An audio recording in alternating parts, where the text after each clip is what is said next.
and welcome to the Harry Man Show, episode 80. Today we have a great drummer, the drummer of John 5. His name is Alejandro Mercado. He's going to talk about what he's currently doing and some of his drumming past. How you doing, Alejandro? Doing great, Dustin. Thanks so much for having me, man. Yeah, I mean, I see all your stuff on social media, and I'm like, damn, he's a really good drummer. We got to get this guy on. Oh, well, I appreciate that. I really do. So, so basically, we're kind of jumping into it. Your main gig right now is with John 5. How's that going right now? It's going great, man. It's been a lot of fun. You know, I get to play all the fun stuff, you know. John's a great guy, and I mean, everyone on the team is awesome. So it's such a cool gig, man. Yeah, and then how is it like working with someone like that? With are you writing the music with them, or are you being part of the stage show? How do you contribute to that? So pretty much, John John always plays the guitar. He's always got the guitar in his hand, and he's always coming up with riffs. And so he kind of just writes, all the time. And I guess when the time comes, he just takes some ideas and he builds songs out of it. And I've spoken to him about, recording, and he just says, free range, just do whatever I want to do and play however I want to play, which I think is super cool. Yeah, not many people get that much freedom. Right? Yeah. So does he usually just kind of send you like rough drafts and there you just kind of lay drums on it, or is it just more of a jam session where you guys kind of go at it? No, I'm guessing he'll have, demoed out, songs with just a rough idea of a layout, and, you take that and run with it. So how did this gig come about for you?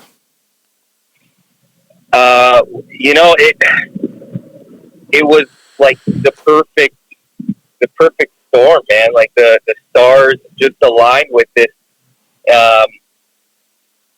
Pretty much, I knew he was looking for a drummer.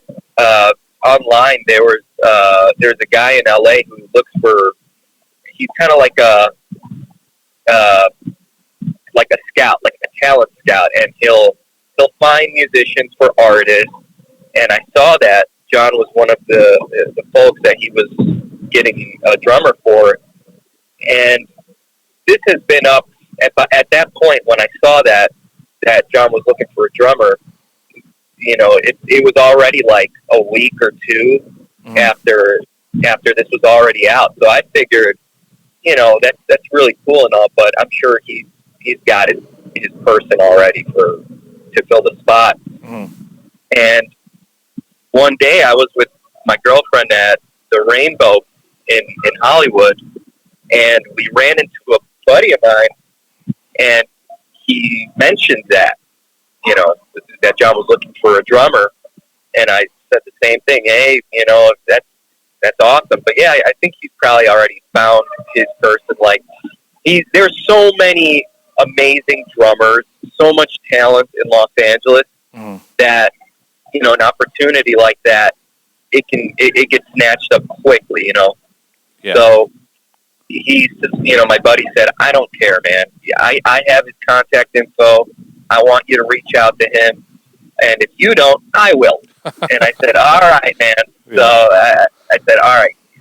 He gave me his contact info. I still sat on that for a while. Like, I didn't do anything. I didn't reach out to John for, I don't know, a couple days, maybe a week. And one night, I was like, what the hell, man? I'll write him an email. And literally, I don't know, like 20 minutes went by, and I got a phone call, and it was John. Jesus. And we just spoke, and he gave me some songs to learn. And that's, I was ready at that point. I was like, all right, it's on. And literally the next morning, I get a phone call from Glenn Sobel, drummer for Alice Cooper. Yeah. And he mentioned, hey, man, I don't know if you heard, but John's looking for a drummer. And I told his people about you. So, and that was just insane to me. It was, like I said, the stars just aligned Yeah. perfectly on that. And so I have my buddy who really believed in me, and then Glenn to put in a word for me. That just meant so much. And at that point, when Glenn went ahead and put a good word in for me, I I can't let him down. At that point, it's like I got to do this. Yeah. Yeah.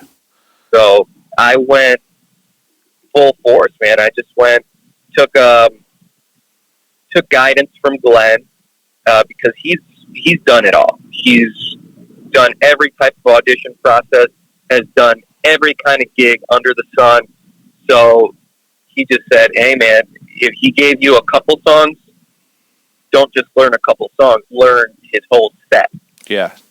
And I took a day, just a song a day. I wanted to really perfect each song and make sure I'm playing everything just how it sounds live and on the record, and that's what I did. And I got in a room with John and we jammed, and that was it.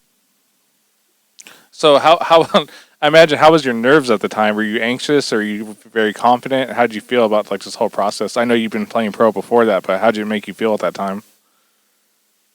I was very comfortable because by the time we got together to jam, Hmm. I had this music learned like the back of my hand.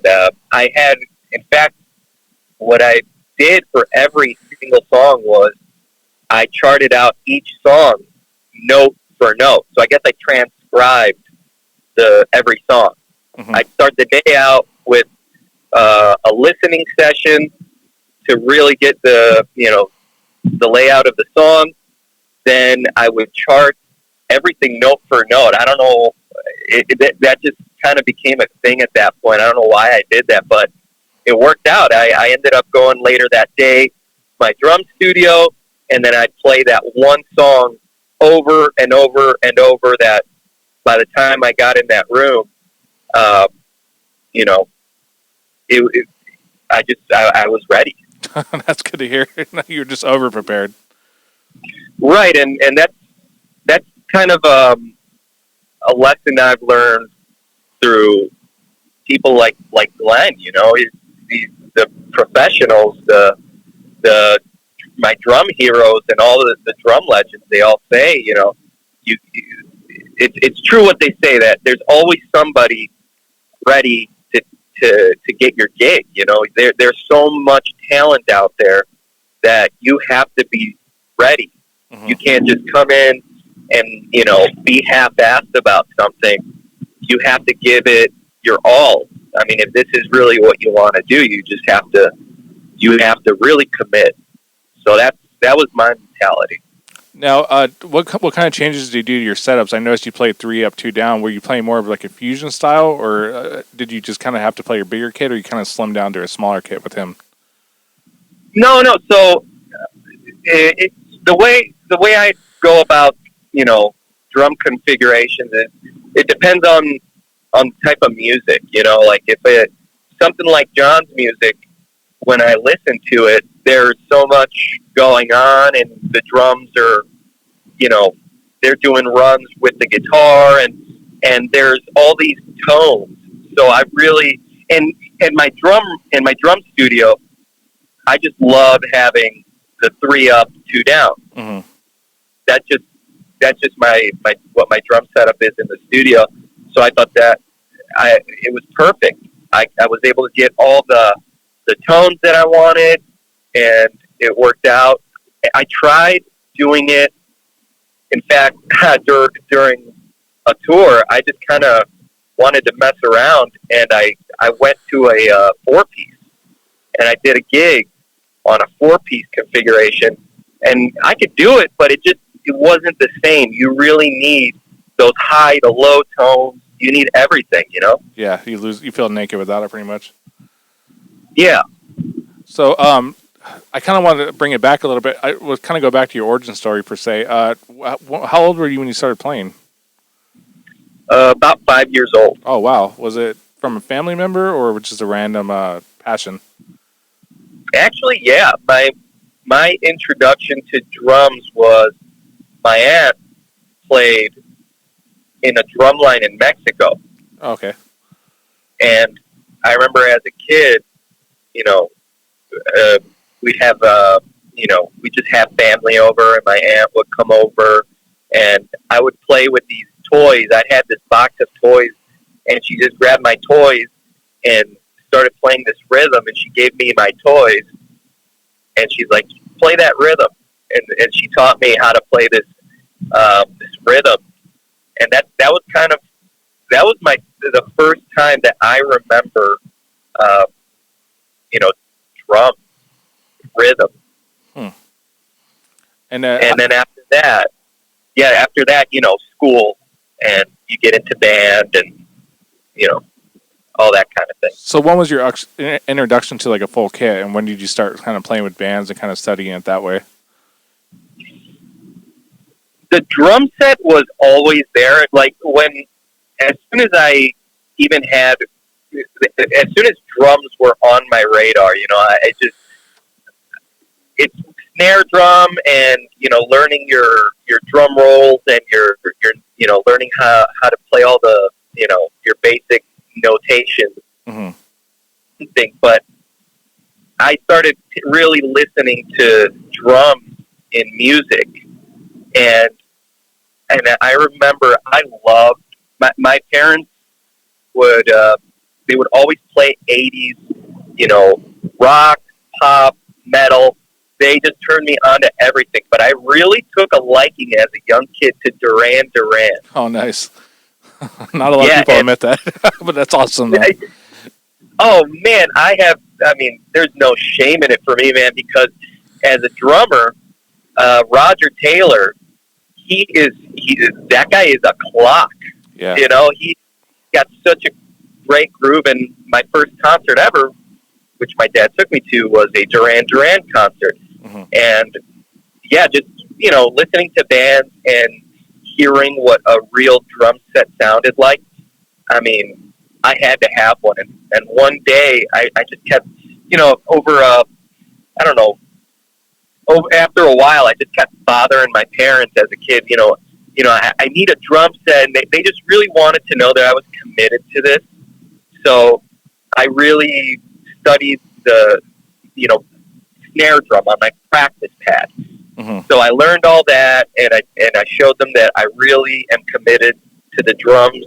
So one day I just came home, and my mom, oh man, she actually set up the drum set for me. I don't know, she knows nothing about drums. So I came home one day, and she said, "I got something special for you. Why don't you walk in through the door and check it out?" And there it was, my first drum set, all set up and ready to go. And my mom put it together. Nice. Do you remember what kind of kit it was? Yeah, it was a Ludwig, like a red Ludwig. I don't know if it was an accent. No, I can't recall like the line, but it was just your entry level, huge size drum set. Like the toms. Like I couldn't even reach the toms. Really, I had to like tilt them at a 90-degree angle, like a wall. Yeah. You're a little kid, and at the time, those smaller kits that you see everywhere today, they weren't a thing. No, not at all. There was just a big concert toms on top, and the 24 or 22-inch kick. Right. So you stuck with that, but how long before you get the bug to kind of jump into bands and like kind of hit the streets with it? Immediately, man. Like that's what I wanted. I cut my teeth on Duran Duran. That was actually the very first thing that got my my drumming, coordination, and groove going. I was so in love with their music. I learned all the records. They had a live record that came out at the time when they did a reunion tour, and I learned everything, top to bottom, the arrangements. So by that point, I did so much homework that I kind of knew how things worked, and I was also into modern drummer. I would love reading, articles and just anything that everyone had to say about drums and gigging.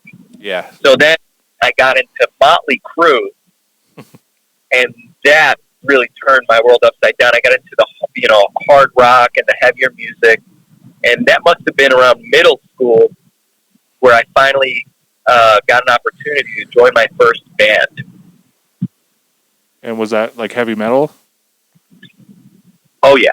Nice. And were you playing double bass right away, or was that something you kind of got added into it? Double bass came into the picture through Motley Crue. I didn't have a double bass pedal when I first got into Motley Crue, but I knew what it was and I knew how it worked. So I remember I would just play double bass between just like my hi-hat pedal and my single kick. Mm-hmm. And one day for like a Christmas, I got just one of those entry-level double pedals, no brand, whatever, double pedal. And I remember getting it on the kit, and right away I knew how to use it because I had been listening to Red Hot and Live Wire so much that, by that time I had a good understanding of how it worked. Yeah. So did the kit grow? Did you go through a Neil Peart phase, or you kind of kept it more in the fusion kind of similar style? Man, so not really. I really enjoyed. There's a handful of Rush songs that I do enjoy, and they captured my attention. But it was weird. I just took a huge leap one day when I went to see Journey, and at this point I was into Duran, Motley Crue, Def Leppard. And then I went to see Journey, and I saw Dean Castronovo playing drums. Nice. That guy just he just it took me to a whole other level. I went home and I just got all the Journey stuff that I could find, and I learned everything that I just wanted to know about him as a drummer. So then I came across his the records he did for Shrapnel. Shrapnel was a record label back in the 80s, 90s. They put every thrash metal band. They really found all those players from the thrash metal scene. Mm-hmm. And Dean Castronovo recorded drums on so many of those records. Marty Friedman, Jason Becker, Cacophony, Tony McAlpine, and this is stuff that he does not play in Journey. I mean, no one was playing the way he was playing back then, and still today, I think he just still has such a unique style of his own that nobody can play like that, and that really it just captured me. I was so into that style that I went from Motley Crue, Duran Duran, and all that stuff to Shrapnel Records, which was prog, shredder music. He's also a hell of a singer too. That's another thing people miss on. Don't know that he's actually a phenomenal singer as well. Absolutely. Yeah. So you pretty much. I know he has a vast catalog, but he didn't really get a household name until Journey, which is kind of weird, as you mentioned. Yeah. Yeah, he's definitely one of my favorites, man. He's probably made the most impact on me as an influence. Nice. So I kind of want to talk to some about your previous projects too. I mean, you don't just play kit; you're also in something called the Street Drum Corps. Is that correct? Yes. How did that go about? How long did you stick with that? That came about in 2013.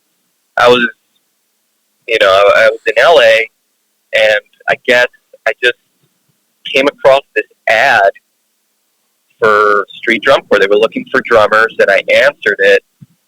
And by that time, I already had some experience with that kind of playing, with another group called Street Beat, which was more of a hip hop dance style, but it was kind of the same idea, which is playing on found items, repurposed items. Yeah. So I did my audition video, and one day I just got in touch with them, and they had a gig for me back home in Chicago, where I'm originally from. Okay, I thought you grew up in California. No, I'm originally from the Chicagoland area. Oh, yeah, I could hear it in your voice a little. It's a good thing. Yeah. Yeah, it just worked out. That was my first gig ever, and in fact, my first gig ever with Street Drum Corps was at an event that Rob Zombie was putting together called Rob Zombie's Great American Nightmare. Oh, nice. I remember that. Yeah, so it's crazy how, everything is so intertwined, So you stuck with that for a little bit. Did you feel like you learned a lot, like percussion-wise from that, or like stage presence? Did that help you in that situation? Absolutely, yeah. It helped me just kind of. It's a good lesson in knowing your place within when you have so many drummers at one time. Some people like to just kind of really go over the top and play all over everything, and that's cool until it's 3 or 5 of you. You really have to know your place, what your role is within the rhythm. Mm-hmm. So that helped me tap into that aspect, and not only that, but getting along with others, because Street Drum Corps is a family of drummers. There's so many. And there's gigs where you get put on a gig, and it's someone that you haven't met ever, never played with each other, and you do a gig, you have to jump into it, and then not only that, you have to get along with others. Mm-hmm. So that really helps in that aspect as well. So it's pretty much the same show. It's just the same transcripts with different drummers, is what you're saying. Yes. Oh, I didn't know that. I thought it was a lot of improvising in that show. There is. It's just like a song, really. There's a blueprint for the jam. Nice. But within the blueprint, you can put your own spin on things. Nice. So there's a freedom to move around a little bit. Absolutely, and you get solo sections. Everybody gets to solo within the songs, so there's always that. Now, I kind of want to shift gears on you, too. I want to talk about your current setup. I know, have you been playing DW drums for a while, or you just recently switched over to them? DW drums. I've been playing DW products since after my first drum set that we spoke about. My next drum set was, at the time, PDP, which is owned by DW Drum. Mm-hmm. As a kid, everybody, at least I did, I wanted a DW drum set because all my heroes played DW at the time. Yes. Tommy Lee played DW, Rick Allen, Dean Castronovo. Everybody had these DW drums, and I just always wanted a set for myself because I knew that's what the best used, and that's what I wanted. So one day I got a PDP Platinum kit, which Nice. I still own to this day, and ever since then, DW PDP products, I've been using them. That must have been, I don't know, like when I was in my first year of middle school or something. That's when I first got it. So currently, are you playing a maple setup, or are you doing a different combination of woods with your current DW set? I believe it's maple. It's a DW Performance Series drum set. Nice. And are you playing 8, 10, 12, 14, 16, or are you mixing up the sizes there? No, so it's a little different. What I'm doing is an 8, 10, 13, 16, 18. Oh, that's a little different. Yeah, because what I noticed is the jump between a 10, an 8, 10, 12. It just, to me, that you don't get that separation in notes. when I do runs down the toms, I love hearing just that big difference between your high pitches and your low pitches. You know, and with the 12-inch, I just couldn't find that tone. So I have a 13 by 9 tom, and I have that instead of the 12, and I get that depth, that low end that I'm looking for, but still I can play fast on it. Yeah, it's not too big. No. I think people lose a lot when they use like a 14 as a floor tom. I really think floor tom should be a 16 and an 18 in my opinion. Yeah, it depends. Like, if you're playing a rock show, for sure, I do believe a 16 floor tom should be the smallest size floor tom you got. If you're doing a local gig somewhere, or if it's at a small place, I have a 14-inch floor tom that I bring out to local gigs. Mm-hmm. So what is your cymbal choice these days? Cymbal choice, I've always played Zildjian. Mm-hmm. So that's what I'm using. And are you playing a certain line, or are you kind of mixing those up as well? It's a different series. I always use 15-inch a custom master sound hat. Oh, nice. Those go right through everything. Yeah, and they're so crisp. They're so clear and clean. I use those for everything. Yeah. I love those. I have those myself. Yeah, so those are consistent in everything I do. Crash cymbals, ride cymbals, depending on what kind of music it is, those will change. I got all sorts of different types of cymbals I'll use. I got the K's, I got A's. So between all those, I can mix and match, see whatever fits the music I'm playing. Nice. Now, is there any further gear you're looking to experiment with in your current setup? Is there anything you kind of been like thinking about adding to it at the moment? Not really. I've always kind of used the same gear. Evans drum heads, same thing. I mean, I've been using Evans for the longest time. At one point, I used a different brand of head just to try them out, and I, naturally, I came back to Evans. I had drumsticks. I've been with them since 2013. Mm-hmm. I would never go anywhere else for drumsticks. They're just simply the best. Yeah, definitely help with the joints too. You don't get so much fatigue with those. Yeah, I mean, they have so many benefits, and that's just the gear that I've been playing for the longest time. That's all the gear I trust. Mm-hmm. Stick with what you know. Yeah, that's all good stuff. I use actually a very similar setup to you too, so I'm like in agreement with all your good taste. So okay. Now that we went over all your gear, what is the future plans with John 5? What do you guys have in store, or is there any side projects you're doing as well that you'd like to promote?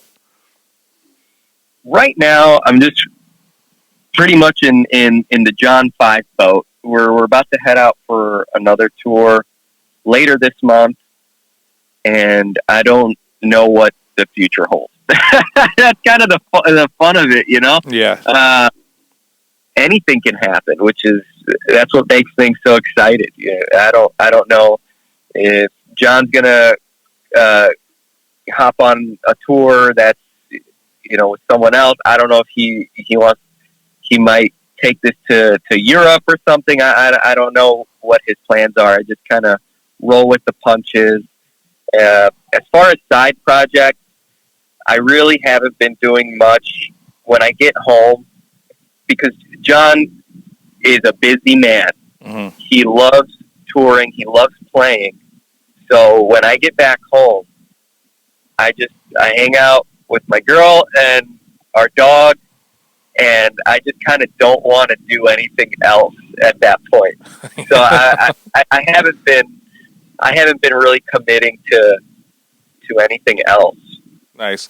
You just have to have that unwind time to kind of balance back out, pretty much. Yeah, I mean that's why we're heading to the desert right now. You know, Yeah. we gotta get away from the madness in Los Angeles and all that. But you know, it's if you know gigs land on your lap, you never, like I said, you never know what the future holds. So I love playing drums, so I'm always down for it. So, what would be the best place to check out, like, your past work, your discography? Like, I mean, what was some of your best work that you would like to promote, and what platforms to check them out on? So I was in some of my other work. I had I did some good amount of work with the World Over, which is a really cool band. I was with them for about 5 years, and we were doing the act. I don't know if you would call it active rock nowadays. I don't know. We were playing with like Escape the Fate. We were doing the Warped tours, and it's that kind of music, and it was very heavy rock and roll style drumming, and I just had such a great time playing in that band. I definitely did some recordings with them. You can find those on Spotify. Check them out on Instagram, YouTube. We got plenty of music videos and all that good stuff. So Nice. And yeah, are you open at the moment for, like, session work or lessons or anything like that as well? yeah, I have. I do private lessons, and I do studios work as well. I just did a cool kind of Travis Barkery style song, very punk, which is I don't get to play that style very often. I did that like last week. I had so much fun. I'm like studio session work and random live performances. I love doing those because you never know what the style is going to be, Mm-hmm. and then you just have to adapt to it. And when you get into those situations, some people aren't comfortable with it, Mm-hmm. but I love the challenge. And when I just love to force myself to be as authentic as possible. It doesn't matter if it's a prog gig, a jazz gig, a cumbia gig. I just try to really immerse myself in whatever the style is, and deliver it with conviction, but so that by the time you're on stage, it just sounds like you've been doing it forever. Same thing in the studio. I just really love putting myself in those uncomfortable situations. Yeah. So, what would be the best place to reach out to you for that kind of work? The obvious ones like Facebook and Instagram, I assume. Yeah, the usual suspects. All you got to do is shoot me a DM, shoot me a message. I'm very responsive, and yeah, I love it. I have a great time doing it. All right. Well, Alejandro, this was actually a lot of fun. I'm really curious to see how far you go with John 5, but I really appreciate you coming on and talking gear and all that good stuff. I'll let you get back to your vacation, but thanks a lot for doing this. So thank you so much, Dustin. I appreciate it. All right. We'll talk soon. All right. Take care.